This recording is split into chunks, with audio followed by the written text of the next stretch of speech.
Elisheba, apa yang kamu pikirkan nih? Hai Miss, Isba lagi pikir tentang yang tadi kita bahas di kelas, tentang bohong itu tidak baik. Iya, ada banyak alasan kenapa berbohong itu tidak baik. Tapi Miss mau tanya, apa pendapat Elisheba tentang berbohong? Nah, apakah Elisheba pernah berbohong? Ini bukan bohong sih Miss, tapi tadi Isba iseng sama temannya Isba ngumpetin bukunya, dia pura-pura nggak tahu. Nah terus nggak lama Isba pikir jadinya rasa nggak enak, ini coba kasih tau temannya Isba lagi. Nah, itu adalah salah satu alasan kenapa berbohong itu sangat tidak baik. Nah, ketika kita berbohong, kita merasa tidak enak, kita merasa kita kepikiran terus, dan bahkan kita tidak berbicara dengan orang yang kita bohongi. Wah, terima kasih ya Miss Angel udah menjelaskan. Iya, sama-sama Elisheba. Nah, sekarang kita akan lihat di Mesbah Cilik bagaimana berbohong itu sangat berbahaya. Wah, coba udah gak sabar Miss Angel. Yuk, saksikan sama-sama di Mesbah Cilik.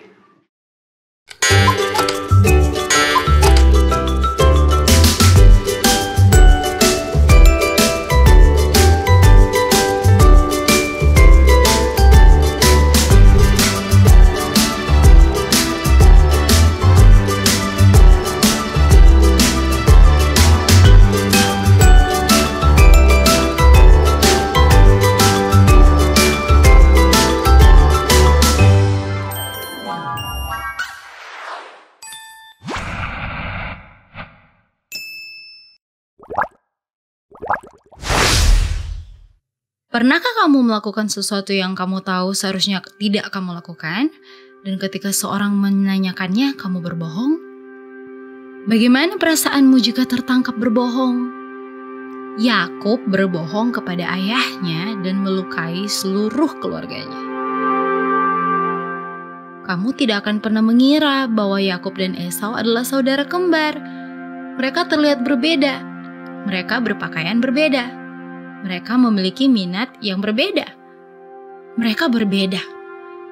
Esau suka berburu dan Yakub senang tinggal di rumah dan mengurus ternak keluarga.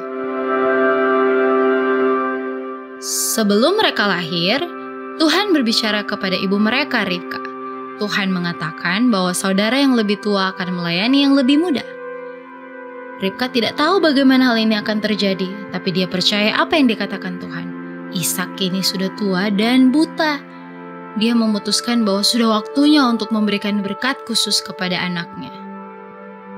Ribka mengingatkan Ishak tentang apa yang Tuhan katakan. Tapi Esau adalah anak kesayangan Ishak, dan Ishak bertekad untuk memberikan berkat itu kepadanya. Suatu hari, Ribka mendengar Ishak berbicara kepada Esau. Esau, aku sudah tua, katanya. Aku tidak tahu berapa lama lagi aku akan hidup. Ambillah senjatamu dan berburu binatang liar untukku. Siapkan makanan yang enak yang kusukai dan bawalah kepadaku. Lalu aku akan memberkatimu.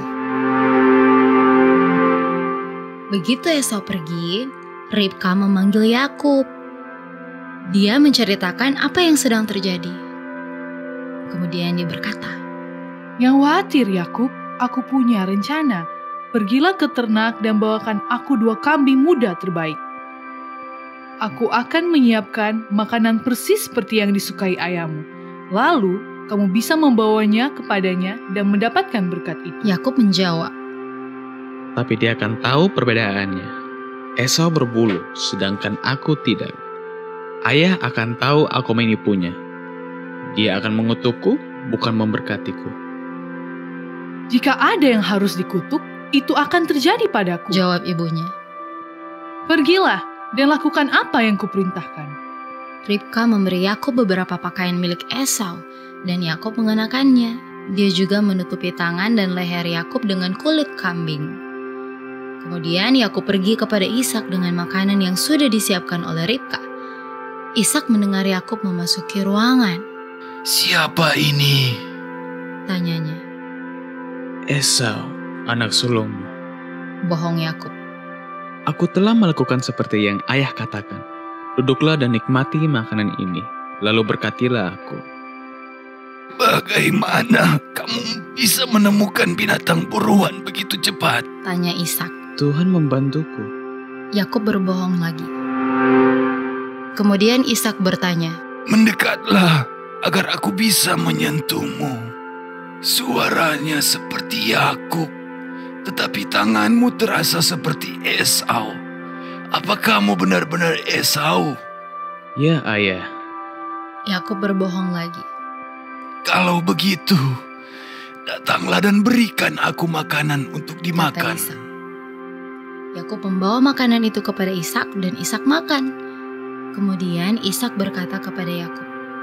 Datanglah ke sini anakku dan ciumlah aku. Yakub mendekati ayahnya dan menciumnya.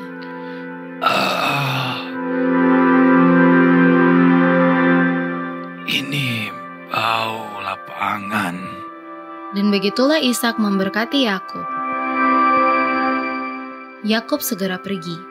Dia baru saja pergi ketika Esau memasuki tenda ayahnya. Inilah makanan yang kamu minta, Ayah. Kata Esau. Ishak gemetar. Dengan suara gemetar dia berkata, Siapakah kamu? Aku Esau, anak sulungmu. Jawab Esau. Kemudian Ishak berkata, Lalu, siapa yang baru saja ada di sini? Apakah itu Yakub? Ishak tahu apa yang terjadi. Dia berbalik kepada Esau dan dengan sedih berkata, Aku telah memberkatinya. Aku telah memberkati saudaramu Yakub. Esau sangat marah. Tidakkah kamu bisa memberkatiku juga? Yakub telah menipuku dari warisanku. Sekarang dia menipuku dari berkatmu. Tidakkah kamu bisa memberkatiku apapun? Ishak menggelengkan kepala dengan sedih. Berkat itu telah diberikan. Aku tidak bisa mengambilnya kembali. Esau bergumam saat meninggalkan tenda ayahnya. Ketika ayahku meninggal, aku akan membunuh Yakub dan mendapatkan apa yang menjadi milikku. Yakub tahu dia telah berbuat salah dan dia merasa menyesal. Dia merasa sedih. Kebohongannya telah memberikan masalah bagi seluruh keluarganya. Dia menyesal. Tuhan telah membuat janji. Tuhan tidak membutuhkan bantuan Yakub atau Ribka. Apa yang akan terjadi sekarang?